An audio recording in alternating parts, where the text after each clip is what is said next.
आप सभी का स्वागत है आपके अपने YouTube channel Bansur education hub पर। अब से पहले हम 2 किलों के बारे में ऑलरेडी अध्ययन कर चुके हैं। यूनेस्को की विश्व विरासत में टोटल 6 किले शामिल हैं, जिसमें से चित्तौड़गढ़ आमेर के बारे में हम पढ़ चुके हैं। आज हम जिस किले के बारे में अध्ययन करने जा रहे हैं उसका नाम है रणथंभौर। रणथंभौर जो कि वर्तमान में सवाई माधोपुर ज़िले में स्थित है। वर्तमान में कहाँ पे है? सवाई माधोपुर ज़िले में स्थित है।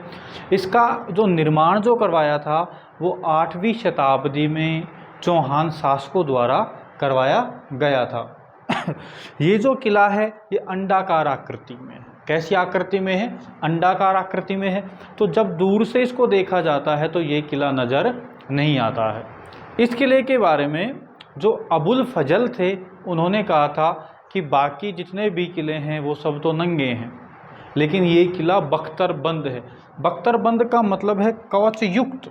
बख्तरबंद का मतलब क्या है? कवच युक्त है। अबुल फजल ने क्या कहा था कि बाकी सब किले तो नंगे हैं, लेकिन ये किला क्या है? बख्तरबंद है। इसकी मुख्य इमारतें कौन कौन सी हैं? इसकी मुख्य इमारतों में आ जाता है जोगी महल, हमीर कचहरी, सुपारी महल, 32 खंभों की छतरी, जोरा भोरा अनाज भंडार, त्रिनेत्र गणेश जी, अकबरकालीन टकसाल और एक और है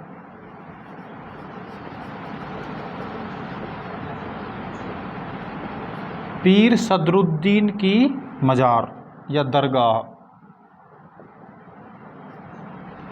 पीर सदरुद्दीन की दरगाह है। ये सारी की सारी इमारतें कहाँ पे हैं? रणथंभौर किले में स्थित हैं। इम्पोर्टेंट क्या है? कई बार क्वेश्चन पूछता है कि अबुल फजल ने किस किले के बारे में कहा है कि बाकी सब तो नंगे हैं, ये बख्तरबंद है। तो ये जो कोटेशन दिया गया है ये सबसे ज़्यादा क्या है? इम्पोर्टेंट है। और दूसरा क्या है इम्पोर्टेंट? मुख्य इमारतें जोगी महल, हमीर कचहरी, सुपारी महल, 32 खंभों की छतरी, जोरा भोरा जो कि एक अनाज का भंडार होता था, त्रिनेत्र गणेश जी का मंदिर यहाँ पे है, अकबरकालीन टकसाल है। टकसाल का मतलब क्या होता है? टकसाल का मतलब होता है जहाँ पर सिक्के छापे जाते हैं। क्या छापे जाते हैं? सिक्के छपते हैं, वो टकसाल होती है। और साथ में क्या है? यहाँ पर पीर सदरुद्दीन की दरगाह है। ठीक है। इसके बाद अब हम जो पढ़ेंगे अगला जो किला है उसका नाम है कुंभलगढ़। उस किले का नाम क्या है? कुंभलगढ़ है। कुंभलगढ़ वर्तमान में राजसमंद जिले में स्थित है।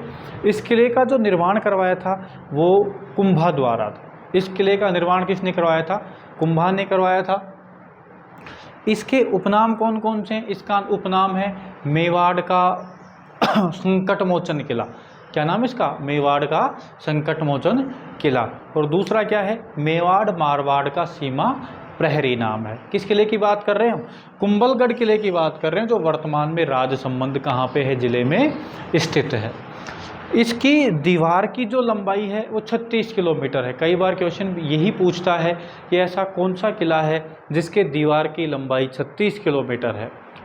कौन सा किला है वो? कुंभलगढ़ का किला है। तथा दीवार की लंबाई 36 किलोमीटर है, लेकिन अगर चौड़ाई की बात करें तो दीवार इतनी ज़्यादा चौड़ी है कि 4 जो घोड़े हैं वो समांतर दौड़ सकते हैं। 4 घोड़े क्या कर सकते हैं? समांतर दौड़ सकते हैं। इतनी क्या है इसकी चौड़ाई है। जेम्स टोड ने इस किले की जो तुलना की गई थी वो एट्रुसगन दुर्ग से की गई थी। किससे की थी? एट्रुसगन दुर्ग से क्या की थी? इसकी तुलना की थी। ठीक है। इस कुंभलगढ़ किले में जो सबसे ऊपर भाग में जो महल स्थित है जिसका नाम है कटारगढ़, और ये जो कटारगढ़ था ये कुंभा का अपना निजी आवास था। क्या था ये? कुंभा का निजी आवास था। कुंभा अपने परिवार समेत यहाँ पे क्या करते थे?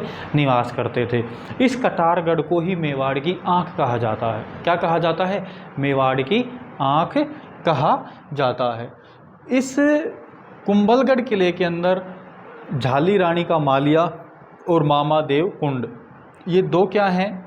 प्रसिद्ध स्थान हैं। क्वेश्चन कई बार पूछा जाता है कि मामादेव कुंड कहाँ पर है और झाली रानी का मालिया कहाँ पर स्थित है, तो क्या उत्तर आएगा उसका आएगा कुंभलगढ़ आएगा। या फिर ऐसे पूछता है कि मेवाड़ की आंख निम्न में से कौन सा किला है, उसमें क्या आएगा, कटारगढ़ आएगा। उसमें क्या आएगा, उसमें कटारगढ़ आएगा।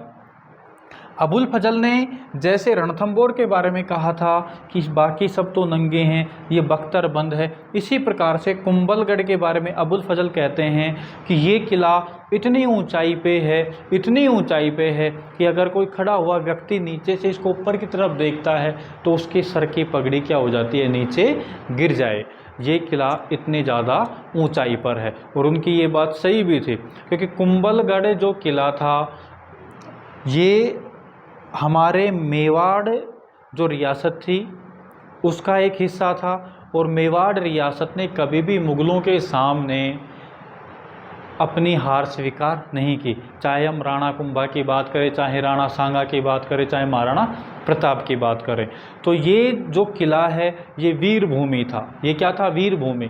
इसके सामने जो भी कोई आया उसको गर्दन क्या करनी पड़ी थी, नीचे झुकानी पड़ी थी। इसी से संबंधित महाराणा प्रताप हैं, राणा कुंभा हैं, वो सभी के सभी क्या हैं, इसी किले से या फिर इसी वंश से हैं। मेवाड़ राजवंश का सबसे महत्वपूर्ण स्थान कौन सा किला है, कुंभलगढ़ किला है। इसके बाद अब तक हम 4 किलों के बारे में क्या कर चुके हैं, अध्ययन कर चुके हैं। अब यूनेस्को की विरासत के अंदर बचे हुए केवल 2 ही किले हैं अपने पास। एक तो है गागरोन का किला जो झालावाड़ में है, और एक सोनारगढ़ का किला जो कहाँ पे है, जैसलमेर में स्थित है। इनके बारे में क्या करेंगे, हम पढ़ेंगे। 6 किलों के बारे में से हम 4 के बारे में पढ़ चुके हैं, 2 किलों के बारे में और पढ़ेंगे। इसी के साथ हम टोटल 6 किले पढ़ लेंगे जो कहाँ पे हैं, यूनेस्को की विश्व विरासत में शामिल है। इनके अलावा हम और भी किले पढ़ेंगे, जैसे नाहरगढ़ जयपुर का है, जयगढ़ है जयपुर के अंदर, अपने लोहागढ़ है भरतपुर के अंदर, और इन किलों के अलावा मेहरानगढ़ जो जोधपुर में है, तारागढ़ बूंदी में है।